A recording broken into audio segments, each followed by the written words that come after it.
Welcome back to Matt Return. First time this year. I'm Evan Smith alongside AJ Piazza. Andrew Deal. And Penn State Wrestling's getting ready to kick off their 2024-2025 campaign this Saturday. So, Andrew, heading into this first week, what's your most intriguing weight class battle within this Penn State roster? Yeah, I think it's going to be at 157 between Tyler Kasak and Alex Facundo. Kasak right now, according to all national outlets, is the projected starter. He's a top 10 wrestler in the country at 157.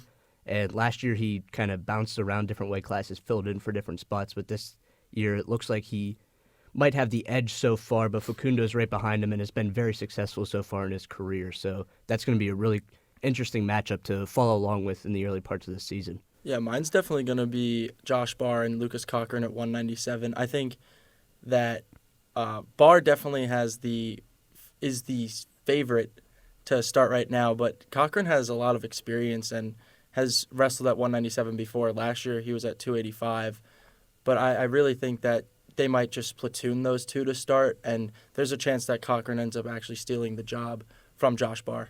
Yep, the Penn State Wrestle-Offs are private events, but there has been multiple reports coming out that Luke Cochran actually beat Josh Barr during the Wrestle-Off. With that said, still expecting Barr to take that weight class spot, maybe grow into it more as the season goes along. I'm looking down at 133, where it seems like we have our answer. Braden Davis likely going to take that starting role. Aaron Nagawi's coming back from some injury, I believe, that happened during the offseason, and it's expected he's going to take a medical red shirt. So we're not going to see him this weekend. But we do have a couple of high-profile matchups at the NWCA All-Star Classic. I think the first one that we got to talk about, because Bo Bartlett was extremely excited to scrap against Jesse Mendez. He gets his first chance on Saturday. Yeah, it's the potential chance of Mendez against Bartlett 4 times this year, and this is the first one. Bartlett seemed almost overly excited about this matchup. He's ready to scrap, like you said, and kind of the confidence, or how he worded it, the freedom in his mindset is kind of taken over and kind of freed himself from the struggles that he's had with Jesse Mendez over the past 2 years. And this is really going to be interesting to see what happens in this matchup on Saturday with a different mindset from Bartlett. Yeah, you mentioned that mindset, and he really said that last year. He was overconfident, over cocky, and was really scared of losing. This year, he says he's just has a lot of freedom, and I think that's going to be very big in this matchup against Mendez, who, he struggled with definitely in the past, and I think we're going to see a different Bo Bartlett this season. Yeah, I believe his quote was along the lines of, "I do best when I don't care about winning or losing, and right now I don't care." And it was interesting to sit through that press conference. He had a lot of interesting quotes about his shift in mindset, kind of how he meditates in the ring. What'd be interesting for me is if he ends up falling to Jesse Mendez, it's an exhibition, so it won't count on his record, but will it shake that freedom, that confidence that he's coming into this year with? Yeah, I'm not really sure if it will, because he just seems so free in the press conference. A loss, especially in an exhibition, is probably not going to hurt his mindset, because he knows he's still one of the best in the country and can work towards beating Mendez whenever it actually matters.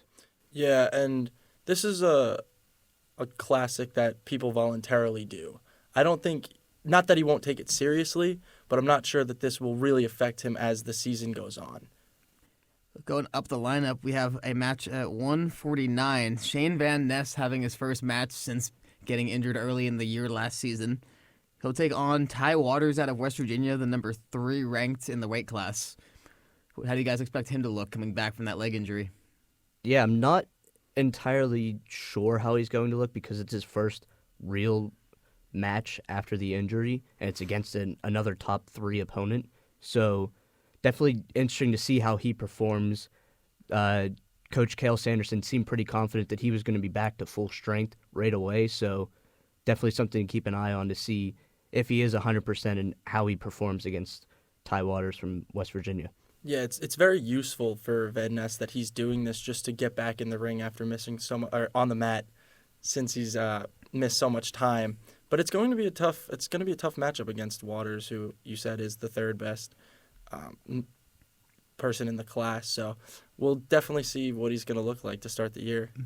Yeah, the coach talked very highly of him about how every year he seems to be learning and growing, and saw that between his first year starting and the early portion of the second year.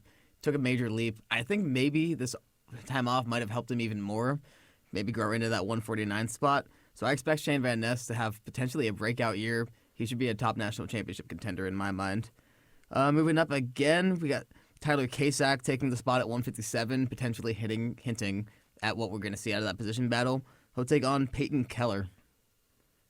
Yeah, we're going to see both of the guys at 157 this weekend because Coach Cale Sanderson said that the 5 guys wrestling Saturday are most likely leaning towards not wrestling Sunday in the first actual match of the season.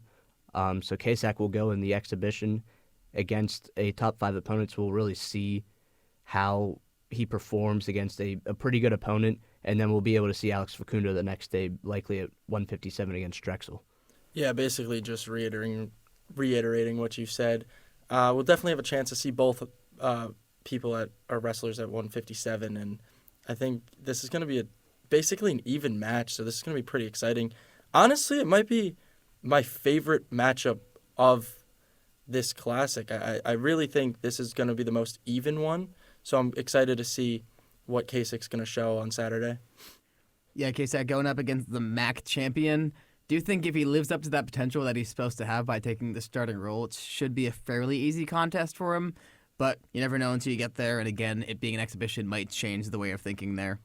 Now, for 2 of the interesting ones based on the weight class movements that we saw, up at 174, Levi Haynes gets his first action taking on Rocco Welsh.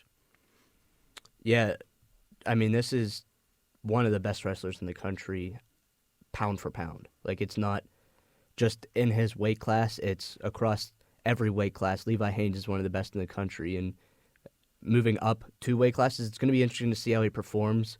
Definitely had to likely put on some weight, but he also doesn't have to fight with keeping under the weight that he had to keep under before, down at 157. So Haynes now at 174. I'm expecting him to pretty dominantly take this, but it'll be interesting to see how he performs now at a bigger weight.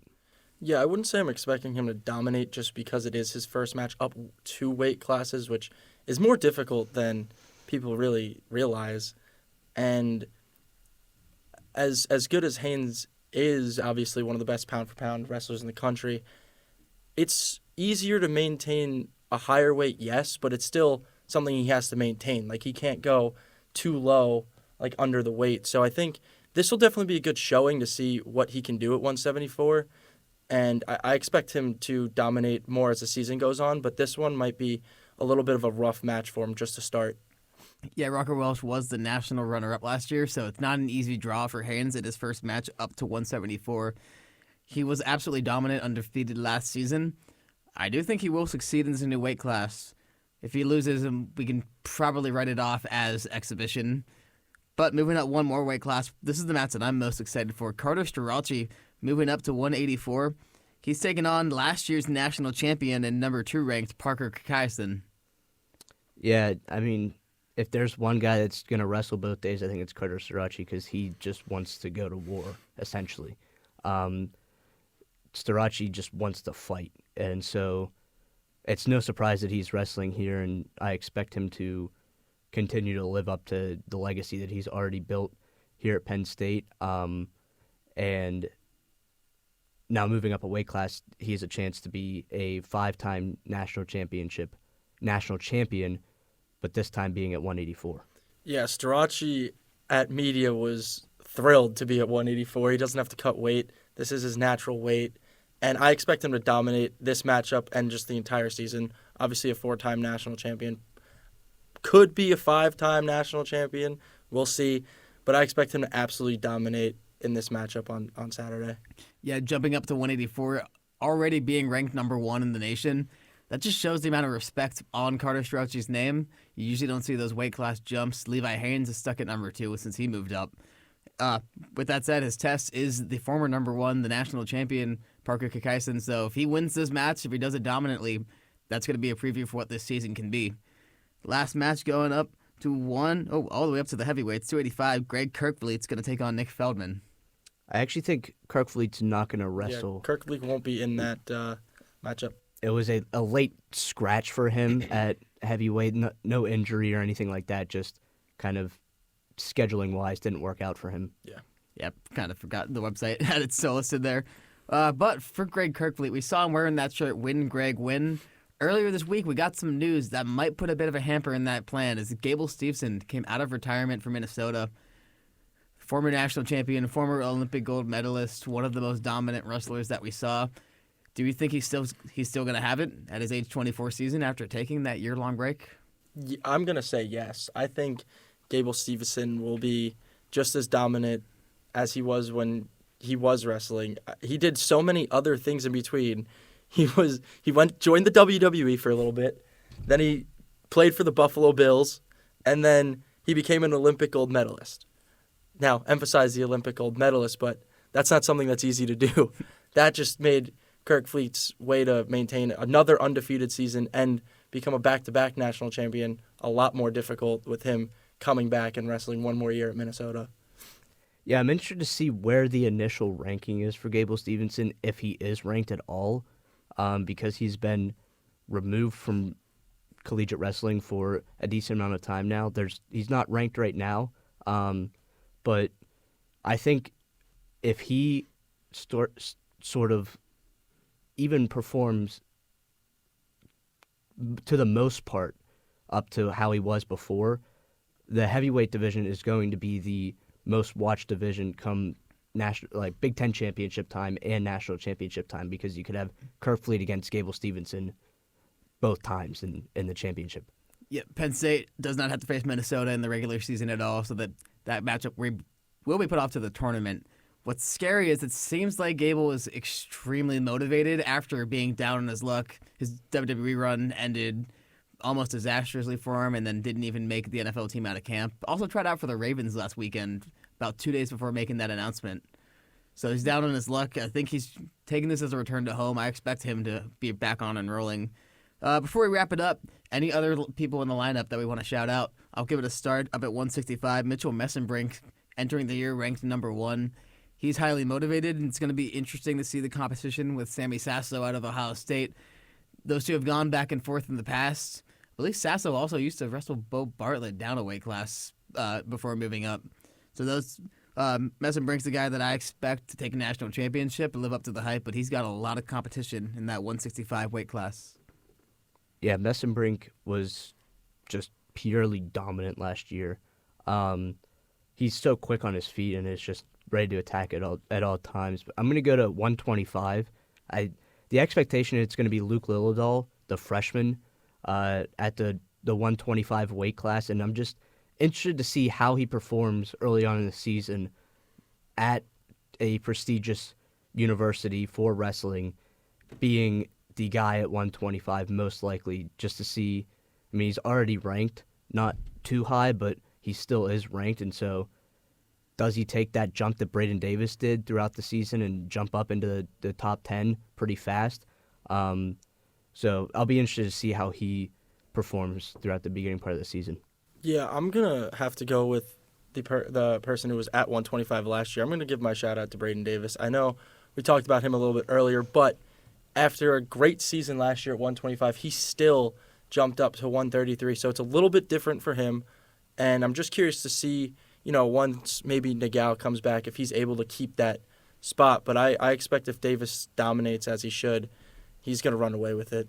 Yeah, all the reports out of the room are both Lillidahl and Davis are showing out this year. So for Penn State, a much different looking lineup, but could even be more dominant than we've seen in the past couple of years. We'll find out this weekend, start with the All-Star Classic, and then face Drexel on Sunday.